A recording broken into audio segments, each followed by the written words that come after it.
Bonjour à toutes et à tous, très bonne semaine. Nous sommes le lundi 16 juin et nous allons aujourd'hui commenter l'actualité avec Alexis Bachelet. Bonjour, vous êtes député des Hauts-de-Seine, vous êtes au Parti Socialiste et vous êtes porte-parole de la gauche forte. Thomas Guénolé, bonjour, politologue, maître de conférence à Sciences Po, docteur en sciences politiques et vous avez récemment publié Petit guide du mensonge en politique qui est paru aux éditions First. Ça aurait pu être un dictionnaire plutôt qu'un petit guide. On a fait la version courte. Voilà. Philippe Moreau-Chevrolet, bonjour. Communicant, président fondateur de MCBG, conseil en communication personnelle des dirigeants. Et puis on peut vous lire également sur le Plus du Nouvel Observateur. Et Dominique de Montvalon, bonjour Dominique. Bonjour. Amateur de football, journaliste. Pardon ? Pas le seul, non. Mais et vous êtes également éditorialiste à L'Opinion quand vous ne regardez pas le football. Les unes de la presse, deux grands sujets dans l'actualité. Les grèves, à commencer par l'Humanité, cheminots, intermittents, chercheurs, la cote d'alerte sociale est dépassée. Et cet éditorial, la surdité, ça suffit. François Hollande et Manuel Valls doivent entendre les salariés. Visiblement, ce n'est pas le cas et c'est le bras de fer plutôt qui semble se profiler. Libération, cheminots, intermittents, Valls choisit l'épreuve de force. Et puis le bac, un examen pas si égalitaire. L'Opinion, Valls et cette gauche qui ne veut pas gouverner. On va y revenir. Le Figaro, CGT, PS Vert, Hollande et Valls sous le feu des ultras. Un reportage également à lire à Bagdad. Bagdad qui prend les armes contre les djihadistes. À la une du Parisien, le foot, France-Honduras 3-0. Les Bleus qu'on espérait. Et puis également, évidemment, les grèves à la SNCF avec les usagers qui n'en peuvent plus. Et puis l'équipe avec cette très belle une, Karim Nalajoie. Jeu de mots évidemment avec Karim Benzema. Pas d'hymne hier soir, ça a été remarqué un petit peu. Pour des raisons techniques, ça a donné l'occasion... une panne. Et pas idéologique. C'est pas idéologique, voilà. Certains s'en sont amusés sur Twitter. Un mot peut-être sur le foot, difficile de passer au travers. Il y a près de 6 Français sur 10 qui regardaient la télévision, qui ont regardé le match. Record d'audience pour TF1 hier soir. Il y a un petit air de fête nationale avec des drapeaux à la terrasse des cafés. On voit des gens danser. Absolument. Aussi. C'est un moment assez particulier. Oui, donc vous avez regardé le match. C'est le retour de la fête, mais avec les couleurs du drapeau. C'est l'équipe de France comme on l'aime. Comme vous voulez, oui. Oui, la jeunesse, la fougue, l'envie, la détermination et en plus la victoire. Alors, je ne sais pas, qu'est-ce qu'on peut demander de plus ? Que demander de plus, oui. 15,8 millions de téléspectateurs, une pointe à 17 millions. Ça passionne les Français quand même. Ah oui, c'est totalement. moins qu'on puisse dire. Ça passionne parce qu'il se passe quelque chose. Il y a une équipe de France avec un sorcier à sa tête, Didier Deschamps. Qui est l'homme qu'il fallait, qui est assez impressionnant. Et puis ça montre, on est quand même qu'en qualif pour l'instant contre le Honduras. On pouvait aussi perdre. Oui. Mais ça montre qu'il y a une envie de bonheur collectif en France. Ouais. Il y a une envie de sortir de la déprime. Il y a une envie de sortir de la... Oui, on peut tout à fait, je vous rejoins. Et je veux dire, on est dans un climat qui est tellement anxiogène, qui est tellement oppressant, chacun à sa façon, que au fond, l'équipe de France aide à manifester qu'on veut en sortir. On veut autre chose, mais pas dans le rétroviseur, devant. Devant, mais c'est fragile tout de même, sans vouloir jouer les rabat-joie. C'est-à-dire que la déception, la déprime sera peut-être à la hauteur de la joie. Attendez. On revient de si loin que ce qui est acquis est acquis. Voilà, c'est bien, on prend tout ce qui est bon. Thomas Guénolé.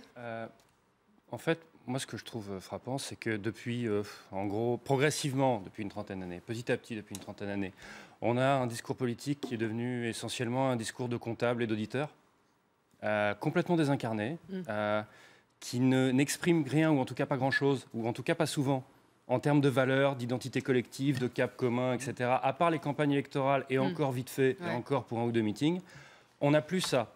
Et donc, il y a... À mon avis, je rejoins ce que vous disiez tous les deux, d'ailleurs, me semble-t-il, c'est-à-dire que c'est de l'ordre de la compensation par rapport au fait de ressentir une émotion collective qui soit liée à la France. C'est pas n'importe quelle équipe, c'est l'équipe de France. En plus, à un moment où les uns les autres, d'une façon ou d'une autre, on est tous crispés dans ce que moi j'appelle le délire identitaire, cette équipe de France, et encore plus celle de 98 en réalité, quand elle avait carrément gagné la Coupe du Monde, On n'y est pas encore. Oui. On n'y est pas encore, je suis d'accord, mais c'est juste que l'équipe de France est l'un des rares symboles d'identité nationale où la question des crispations, des conflits, etc. ne se pose quasiment pas, sauf quand on commence à s'exciter sur qui chante l'hymne national et qui ne le chante pas. Moi, c'est un avis purement personnel, j'adorerais qu'on remplace la Marseillaise par le chant des partisans, mais c'est une conviction personnelle. C'est un avis personnel. Oui, c'est un avis personnel. Mais qu'ils le chantent ou qu'ils ne le chantent pas, ça vous est indifférent? Ah, complètement, moi, ils ne sont pas chanteurs, si vous voulez. Ouais, enfin bon. Non, vraiment. Je ne rejoins pas tout à fait sur le sujet, mais ça, je trouve ça complètement secondaire. Ouais. C'est un autre débat. Il n'y a pas eu d'hymne du tout hier. Écoutons François Hollande qui s'est exprimé hier dans le journal de TF1 de 20h dans le cadre de la page sportive. Écoutez ce qu'il disait. Je souhaite que cette équipe, comme je l'ai constaté d'ailleurs quand je l'ai vu à l'entraînement, soit unie, solidaire et son entraîneur est à mon avis le bon. Voilà. C'est totalement surréaliste. C'est le président qui rentre dans le café qui dit ah ouais, moi je pense que l'entraîneur de foot cette année il est pas mal. Voilà. Puis il fait une métaphore avec lui, c'est cultive la métaphore entre Didier Deschamps et lui président de la République. Donc lui président de la République, il a fait des choix douloureux qui peut-être porteront leurs fruits au moment où il faudra marquer le but. Donc il file la métaphore, c'est lourdingue. Hein. C'est vraiment on y va à la charrue. Je pense pas que les Français adhèrent à ça. Ça peut pas franchement lui faire du mal non plus. Hein. Je veux dire, qui parle du foot, pourquoi pas. Ça peut produire un petit effet de surréaliste, un peu hors sol, un peu désincarné au moment de la crise économique, au moment où il y a quand même des vrais soucis, au moment où les cheminots sont en train de faire grève. On a un président qui parle du foot sur un ton prime sautier aux 20h. Voilà, ça peut créer un effet de décalage quand même, on ne va pas se mentir. C'est pas tout à fait son rôle. Quoi. Oui, il a envoyé un tweet aussi vers 19h de tout cœur avec notre équipe pour ce premier match. Mais ça, un député pourrait le faire. Alexis Bachelet, si vous le faites. Vous avez tweeté. Voilà. Je l'ai fait. Vous avez tweeté. C'est Alexis Bachelet qui peut le faire. Plusieurs même. Cette intervention du chef de l'État, effectivement, qui a été considérée par certains comme un peu de la récup. Moi, il est dans son rôle. Je n'ai pas tellement envie de commenter le commentaire. Chacun est libre de le faire. Aujourd'hui, on pourrait aussi dire, et ça serait dit d'ailleurs par certains, s'il disait rien, sans doute quelqu'un lui reprocherait de pas vraiment soutenir l'équipe de France. Donc, à mon avis, quoi qu'il dise, il sera critiqué. Moi, ce que je retiens surtout de l'ambiance d'hier soir, c'est que c'est l'antithèse du 25 mai, quoi. Et je rejoins un peu l'analyse de Dominique de Montvalon. C'est effectivement la France qui croit en son avenir, qui croit en sa jeunesse. C'est un autre visage de la France que celle qui regarde dans le rétroviseur, qui veut se replier sur une identité, d'ailleurs dont on ne voit pas très bien ce qu'elle pourrait être, surtout si on prend en compte l'expression d'une identité xénophobe. Donc moi je trouve que cette équipe, elle fait sens effectivement pour une grande partie de la nation. Et ce qui est étrange, c'est que ce n'est pas forcément la partie de la nation qui vote le plus ou qui a le plus voté, en tout cas le 25 mai. Voilà. Mais moi, ça me rend optimiste parce que finalement, c'est certes un moment furtif, éphémère, mais c'est aussi révélateur d'un état d'esprit et d'une envie d'autre chose, quoi. Voilà. Dominique, sur cette intervention de François Hollande. Je tique simplement sur le fait qu'on nous instituions trop, de mon point de vue, sur la dimension identitaire de l'affaire. Je ne le ressens pas comme tel, elle existe, mais je ne la ressens pas comme dominante. Dans cette affaire, on a un chef qui est pragmatique, ce qu'il faut d'autoritaire, qui indique... Vous parlez du président de la République, là? Non. Didier Deschamps. Non, je suis obligé de me mettre dans la logique que le président de la République nous suggère puissamment. C'est-à-dire, un parallèle, on va de l'un à l'autre, etc. On voit la métaphore. Oui, d'accord. Effectivement. Oui, non, mais c'est pour ça que je vous faisais préciser. Donc, un chef autoritaire. Avec ce qu'il faut d'autorité. Autoritaire, c'est un peu ambigu. Mais... au fond, c'est l'idée qu'il faut jouer collectif. Il faut une équipe. On demande à chacun à l'intérieur d'une équipe, on ne demande pas à chacun d'oublier sa part d'identité propre, ses racines. Il y en a qui sont français, qui sont nés en Algérie, ou dont les parents sont nés en Algérie, par exemple. Je prends cet exemple, il y en a d'autres, etc. Mais tout le monde fait bloc. Il n'y a pas de sortie possible individuelle. Et il y a... non, mais ça, c'est... avec la dimension d'émotion que, enfin, on a pu l'exprimer. Hein, c'est transitoire, j'en sais rien, on verra. Il y aura peut-être quand même quelques suites, hein, mais c'est sympa quand même. C'est sympa, qu'on puisse manifester de l'émotion individuelle et collective, et qu'on puisse redécouvrir que c'est un jeu d'équipe, ça vaut pour les uns comme pour les autres en politique, hein, que c'est seulement un jeu d'équipe qui permet de s'en sortir et non pas des... Mais Hollande aurait juste à se taire et à laisser faire pour que ça arrive. Non. Il n'a pas besoin... Est-ce qu'il a besoin d'intervenir? Non, mais je suis d'accord tout à fait avec ce que vous avez dit. Personnellement, j'aurais préféré qu'il manifeste, même sans parler, mais en le voyant, son empathie. Hollande, on sait qu'il connaît le foot, on sait qu'il est passionné de football, ça c'est pas bidon.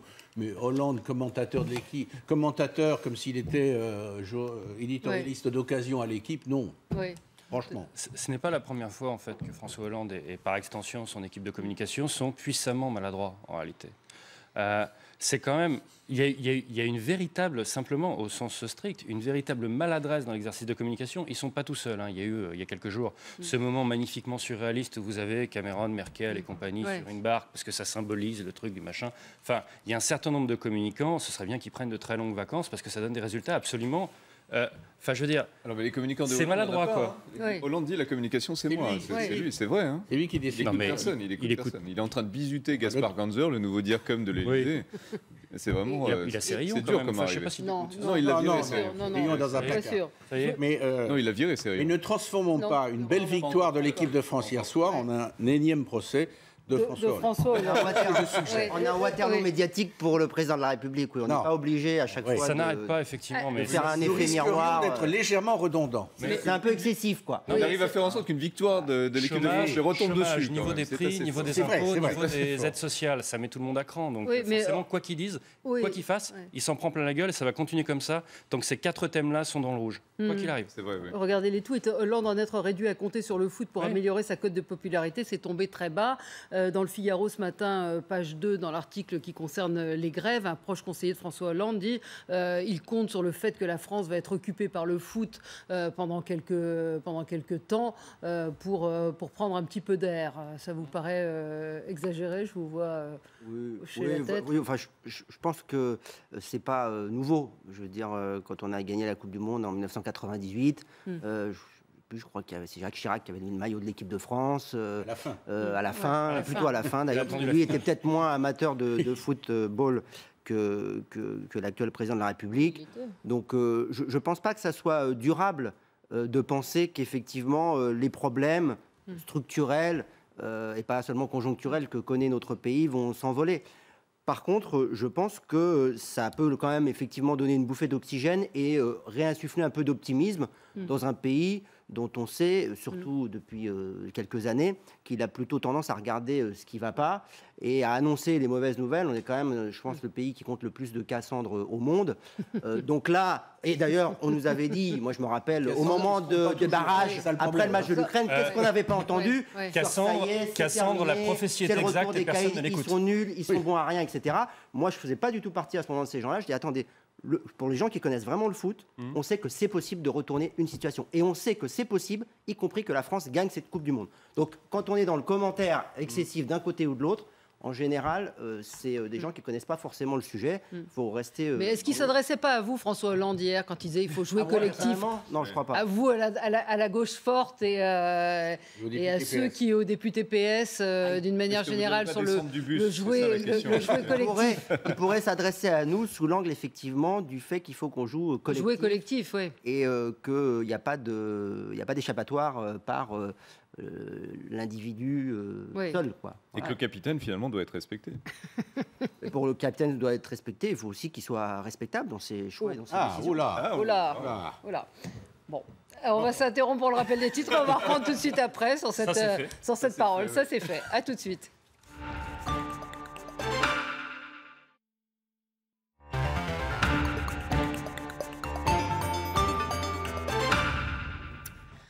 La suite de Choisissez votre camp. Dans un instant, évidemment, nous allons parler de la grève à la SNCF. Un dernier mot sur le foot et sur les tweets des politiques hier qui ont beaucoup tweeté. Je ne sais pas comment vous, communicants, l'analysez. Alors le football, c'est très pratique. Valls l'a fait avant d'arriver au gouvernement. Il commentait tous les matchs de foot parce que c'est très populaire. Il n'y a pas vraiment de risque. Si on est derrière son équipe, on est comme tout le monde. Et puis c'est plutôt sympathique. Voilà. Après, il faut connaître sa place. Un président de la République n'a pas forcément la même capacité d'expression qu'un député ou qu'un Premier ministre. Mais c'est sympa et ça fait Quand on parle de l'arbitrage vidéo, c'est même plutôt intelligent. Qui a... Ah, c'est le député foot. Hein, voilà, c'est le député foot. Il est brésilien en plus, Eduardo, donc c'est normal. Il est au Brésil. C'est le seul à pouvoir faire un selfie. Voilà. Après Valérie Pécresse, notre pays est-il gouverné? François Hollande semble s'intéresser davantage à la Coupe du Monde qu'au pacte de responsabilité, emploi, compétitivité. Alors c'est aussi lourdingue que Hollande. C'est ce que je disais tout à l'heure. C'est la réaction un peu lourde de l'opposition. Voilà. Bruno Le Maire, très attentif pendant ce match. Du calme les Bleus, du calme, vous êtes plus forts, soyez plus zen. Ça, c'était au moment. Il se parle à lui-même, là. Du carton. Oui, c'est le message politique, tout ça. C'est drôle. Sandrine Mazetier, Loris, je t'aime. Bon, carrément, voilà. Ça c'est dit. Oui, ça s'est dit aussi. C'est un message à Loris. Qu'est-ce qu'on a encore? On en a quelques autres, je crois. Non? Oui. Ah bah, y avait non, il n'y en a plus. Voilà. Donc, on n'a pas lu celui d'Alexis Bachelet. Oui, vous avez tweeté? J'en ai fait plusieurs. Ah bon. J'ai dit notamment les deux meilleurs joueurs pour moi, c'est Valbuena, fils d'immigré espagnol, et Benzema, fils d'immigré algérien. Voilà. Bon, c'était avec voilà. Cette, oui. Pour montrer son pédigré, c'est ça. Voilà. Il y avait celui d'Éric Mandonnet aussi qui forte qui salue un fils d'immigré espagnol, c'est sympathique. Oui, mais oui, ça pourrait même. C'est comme un clin d'œil au Premier ministre. Oui, c'est un clin d'œil au Premier ministre, fils d'immigré espagnol, effectivement. Celui d'Éric Mandonnet, le triumvirat Fillon, Juppé, Raffarin exige maintenant un triplé de Benzema, sans quoi Juppé rentre à Bordeaux. Chacun oui, ça c'était très drôle. Chacun a fait passer ses petits messages. Ouais. Par rapport à François Hollande, pourquoi c'est plutôt mal accueilli, son expression par rapport au football? Moi, il me semble qu'en intervenant de la sorte, il fait la même erreur par rapport à son rôle que Nicolas Sarkozy avant lui, et bien avant que Valéry Giscard d'Estaing quand il allait faire dîner des gens chez lui, etc. etc. C'est-à-dire que dans la Ve République, le président de la République, il est sacré. Il incarne une sacralité républicaine. Et à chaque fois qu'on s'écarte de ce modèle-là, où le président de la République est là pour littéralement, et c'est marqué noir sur blanc dans la Constitution, incarner la République, quand il commence à vouloir commenter un match de foot, ce n'est pas son rôle. Ouais. Il y a une sacralité du rôle du chef de l'État. Il peut y avoir quand même, c'est un événement, on l'a vu, la moitié des Français qui regardaient la télévision regardaient le match de foot.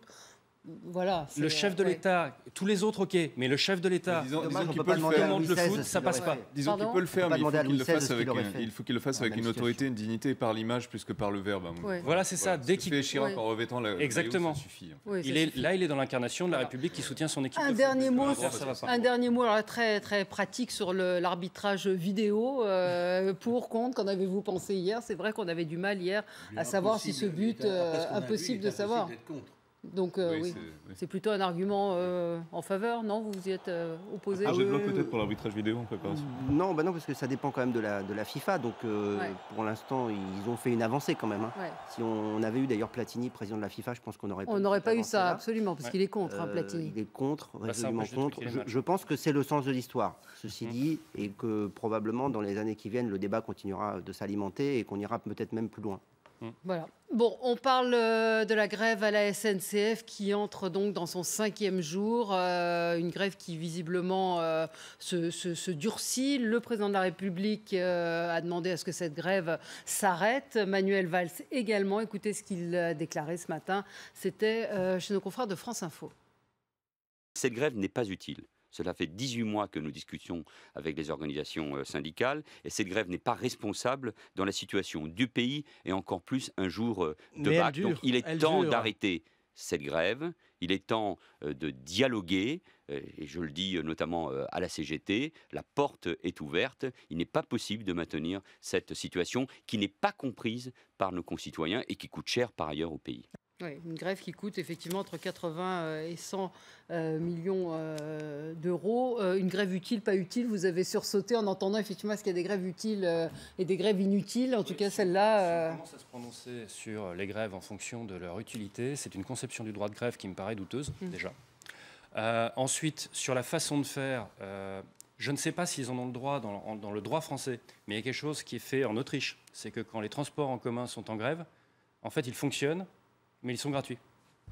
Donc en termes de soutien de l'opinion, il vaudrait mieux la faire à l'autrichienne pour le coup.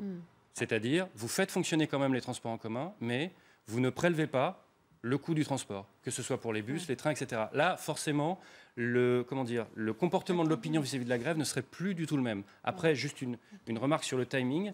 Je me demande, je n'ai pas la réponse, je ne sais pas dans quelle mesure c'est fait exprès que le fait de faire arriver cette loi à l'Assemblée arrive en pleine semaine du bac. Ouais. Vous voyez ? Après, peut-être que c'est paranoïaque de ma part, mais... Après, il y aura les euros, après, il y aura... Enfin, vous aurez toujours... Oui. Non, je ne sais pas, mais je dis juste que... Parce qu'après, c'est quand même pratique de pouvoir dire ensuite, attendez, ces pauvres bacheliers, vous devez arrêter la grève. Non, en même temps, ce que dit Manuel Valls aussi, c'est que le débat est engagé depuis 6 mois. Oui, ça fait des mois et des mois. Si le gouvernement était capable de schéma aussi machiavélique, on n'en serait pas là. Oui, c'est vrai. C'est vrai. Dans ce cas-là, oui, effectivement, l'argument de l'incompétence est assez crédible. Oui. Alexis Bachelet, sur ce que dit Manuel Valls. Une grève inutile qui doit s'arrêter? Je pense qu'il n'y a pas de grève inutile. Le droit de grève, il est constitutionnel. Ça relève de la responsabilité des syndicats.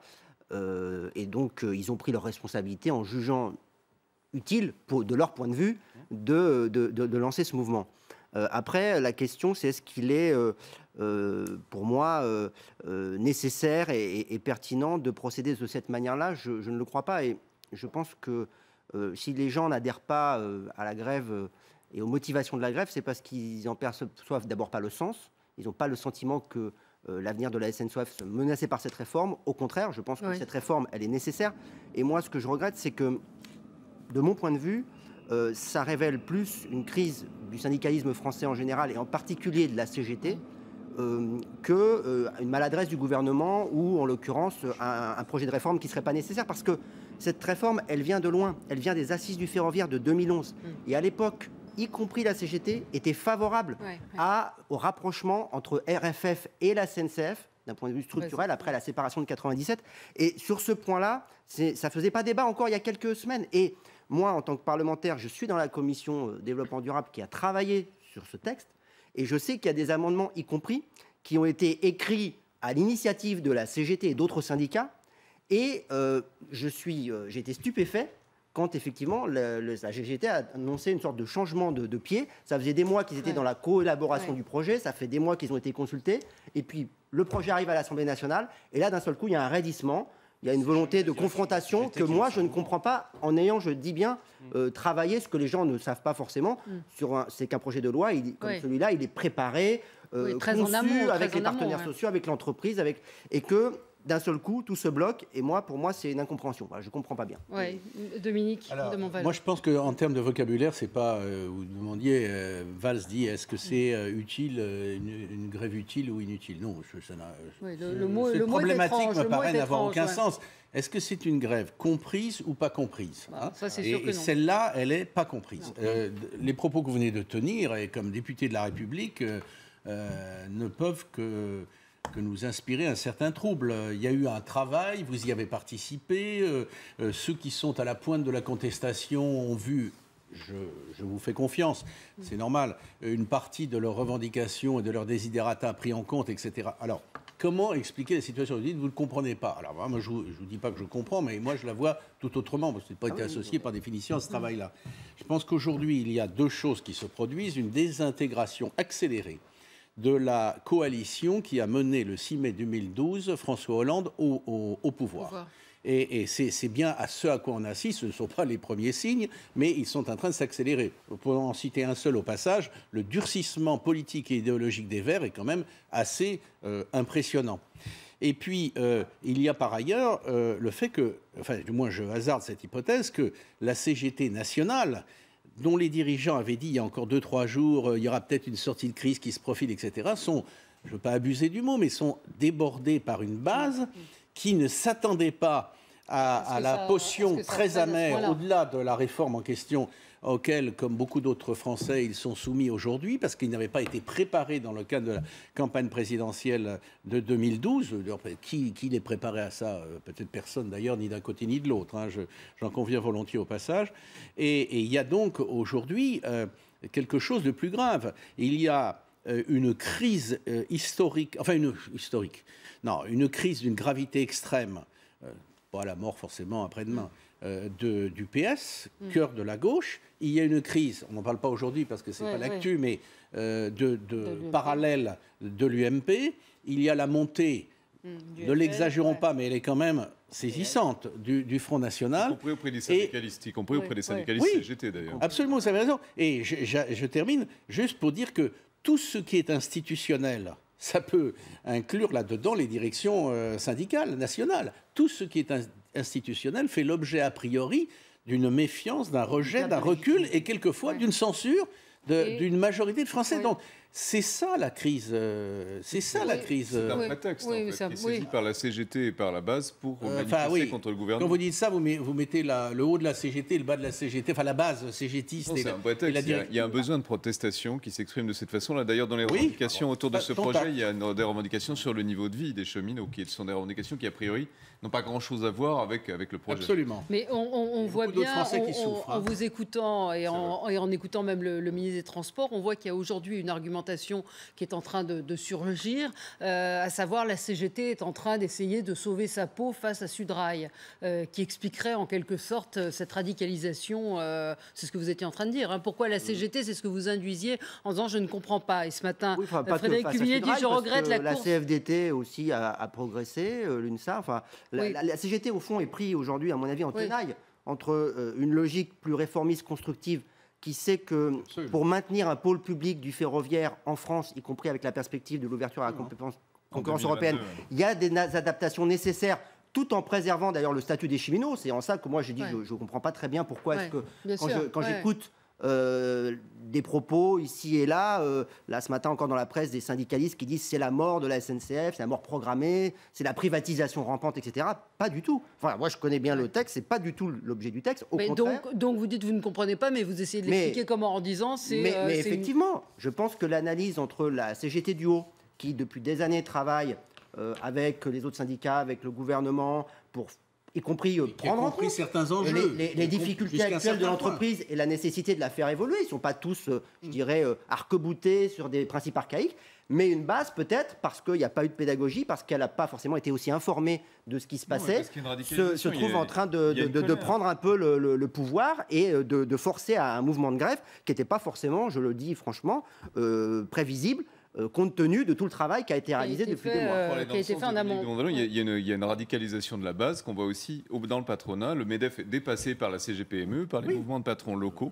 C'est pas si le phénomène existe, on en voit les traces partout. Et cette radicalisation n'est pas prévisible, mais c'est la colère à la base qui provoque ça. Et il y a un autisme. Tout à fait. Mais... Moi, je suis très rétif au fait de mettre des étiquettes qui seraient de type archaïsme contre modernité ou de qualifier de colère, ce qui est un conflit politique.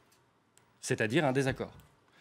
Alors, par rapport à la CGT, je suis d'accord avec ce qu'ont dit plusieurs personnes autour de cette table, c'est-à-dire que la CGT nationale est manifestement débordée par des éléments bien spécifiques et qui sont minoritaires à l'intérieur de la CGT, mais il se trouve qu'ils ont par ailleurs comme point commun, ces éléments minoritaires, d'être ceux qui ont la capacité de blocage la plus élevée. C'est-à-dire les chauffeurs, les conducteurs. Moi, je suggère peut-être que quand vous êtes vous-même en train de travailler à la SNCF, vous allez vous-même vouloir faire grève, mais ça a un impact financier.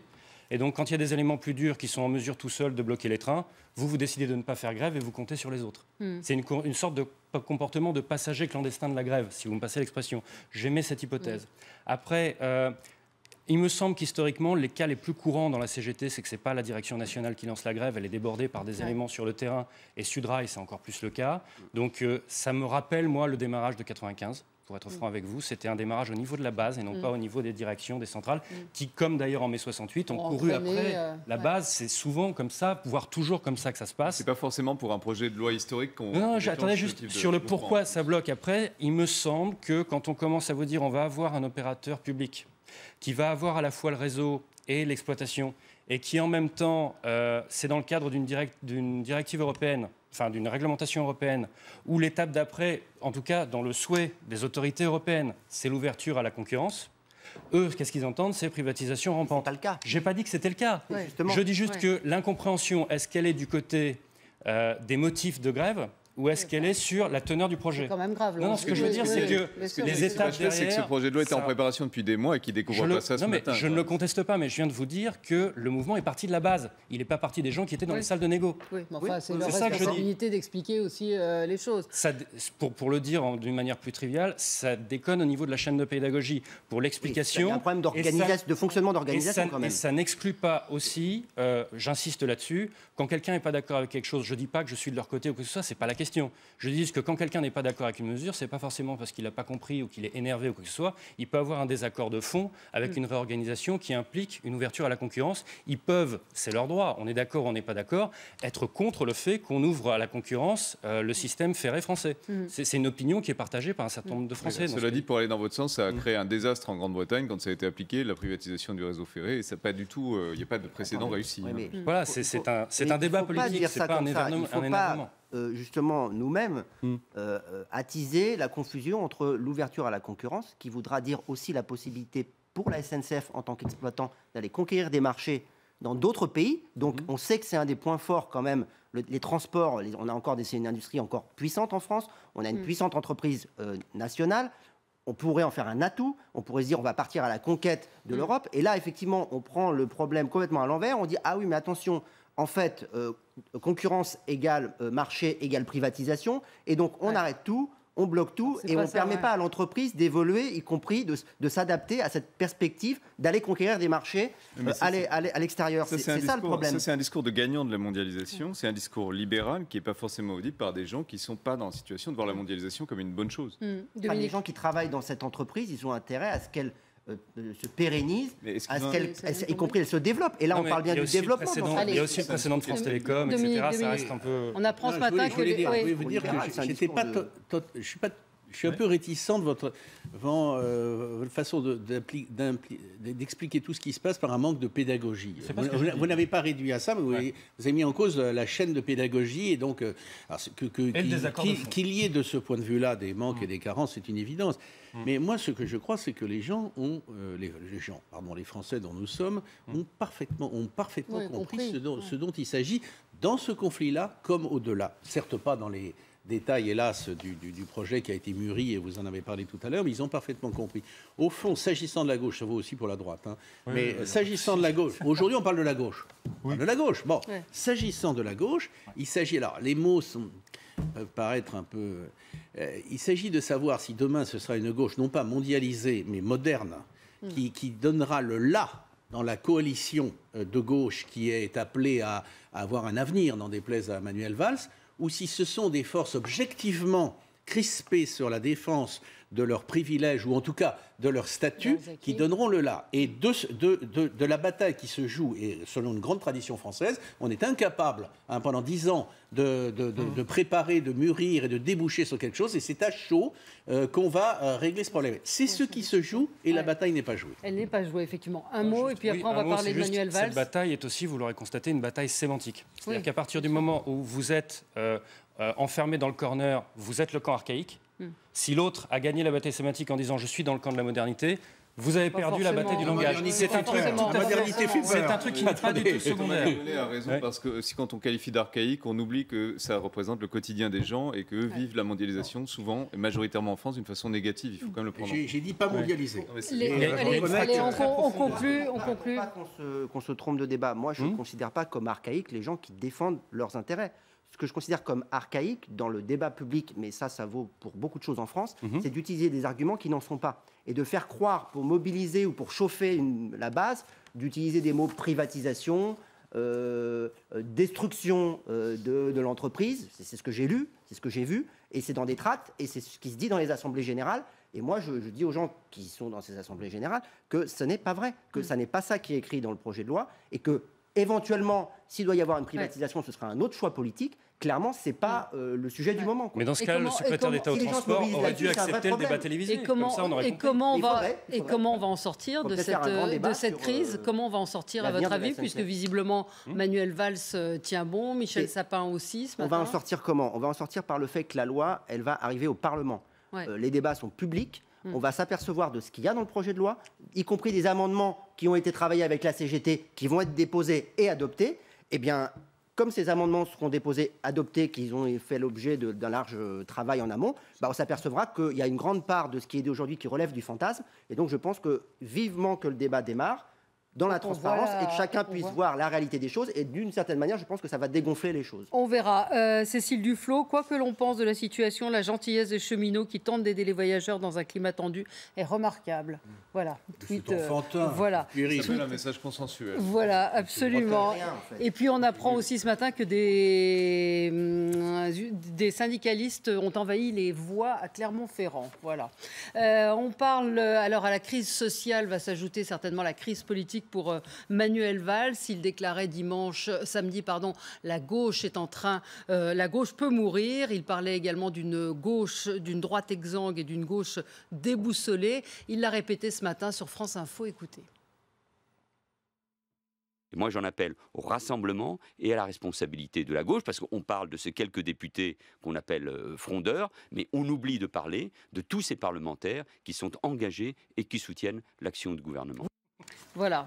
Donc, là encore, c'est à vous qui parle, non? Les députés frondeurs, la gauche forte, il en appelle à la solidarité. On a beaucoup de chance, effectivement, d'avoir autant de messages d'attention. Oui. Alors celui-là, en même temps, il est clair. Hein, c'est pas aussi crypté que celui du président de la République tout à l'heure avec la métaphore footballistique. Là, on est effectivement dans... il y a le feu au lac, la maison brûle, ou en tout cas pourrait brûler. Oui, je pense que Manuel Valls connaît quand même bien le groupe parlementaire, même s'il n'y compte pas que des amis. Je pense qu'il a senti quand même au moment du débat sur le programme de stabilité et du clivage sur la trajectoire budgétaire, et donc le fameux frondeur, non-frondeur, qu'il y avait une vraie menace de désintégration du groupe majoritaire. Oui. En tout cas, nous, on le vit comme ça dans le groupe socialiste. Moi, je fais pas partie des 41. Il n'empêche que j'ai dit un certain nombre de choses. On a fait des contre-propositions, parce que je pense que c'est important que le groupe débatte. Mais est-ce qu'il a raison de dramatiser comme ça, de dire ça comme ça, la gauche peut mourir? Oui, c'est de la com. Oui. C'est de la com. En fait, la question pour Manuel Valls, c'est comment il va mettre la main sur le parti. Et là, il joue le parti. Il est en train de se poser comme le chef d'un parti qui risque de mourir en disant c'est moi qui vais vous sauver, c'est moi qui vais sauver la gauche, ce qui, dans son positionnement, est assez intéressant parce qu'il part quand même de la droite pour dire voilà, maintenant je vais sauver la gauche. Et en gros, il essaie de tuer la gauche du PS parce que c'est son clivage personnel. C'est-à-dire que s'il arrive à tuer la gauche du PS, il va prendre le PS. Et s'il prend le PS, il peut, dans l'hypothèse de primaire, être candidat en 2017. Il va avoir 60 ans en 2022. En 2022, c'est loin. Ce serait mieux d'arriver à être candidat dès 2017. Pour moi, c'est ça son agenda, clairement. Comment vous le comprenez, cette dramatisation? Comme d'habitude, gauche ou droite, quand il y a un clivage interne, les minoritaires se prennent une avalanche d'arguments d'autorité et d'appel à l'unité. C'est toujours comme ça que ça se passe. Toujours. Oui, mais ça se finit pas toujours très bien. Non, mais on passe à côté. Quand il dit la gauche peut mourir, c'est plus grave que ça. C'est le corps républicain tout entier qui est en train de se vider de son sang par un phénomène qu'on appelle l'abstention, mais que moi j'appelle la grève du vote. La grève du vote monte et elle atteint des taux absolument spectaculaires. Comme le FN, lui, se mobilise massivement à chaque élection, il progresse pas, mais il se mobilise toujours à la même hauteur. C'est la dynamique électorale qui est du côté du FN. Voilà, le dynamique électorale, c'est simplement que lui, il est stable, il fait le plein à chaque élection, alors que tous les autres, en abstention, s'effondrent parce qu'ils sont fracassés par la grève du vote. C'est ça qui est en train de se passer. Aux européennes, le FN n'a fait que 11% de l'électorat. Mais tous les autres se sont lourdement plantés. Le FN, il est à 14. Quand l'abstention monte et que le FN continue à faire 14, eh bien le FN monte en suffrage exprimé. C'est ça qui se passe. Dominique, un mot sur à la différence de ce qui se passe avec le football dont on parlait au début de l'émission, là, c'est une com puissamment anxiogène, même pour les électeurs de droite, là, je ne distingue pas, puissamment anxiogène. En plus, c'est faux. C'est faux. Il y aura toujours une gauche. Donc, au fond, moi, je me demande s'il ne faudrait pas mettre une bulle au-dessus de la tête de Manuel Valls en traduisant ce qu'il dit. C'était ma question ce matin. Qu'est-ce que ça veut dire? Qu'est-ce que ça veut dire, la gauche? C'est-à-dire, le plus vite, de son point de vue à lui, le plus vite la vieille gauche archéo sera cornérisée, voire morte, et le mieux je me porterai, le mieux la France, n'exagérons pas, et le mieux de son point de vue, la France se portera. Allez, le dessin de Plantu qui sera à la une du Monde tout à l'heure, c'est François Hollande qui passe le bac, coiffé à la footballeur, sujet la gauche peut mourir. mince. C'est un sujet de philo. Hein. J'ai regardé le match, oui. J'ai pas révisé. Voilà. C'est bien. J'aime bien c'est l'appel de Cochin version. J'aime bien la coupe de cheveux. On n'a pas parlé des cheveux des footballeurs, mais Plantu, voilà. Ah oui. Ça, au moins, ça à la Pogba. Ça fera un choc. Le choc capillaire. Merci à tous les quatre. L'info continue sur LCI avec le journal tout de suite.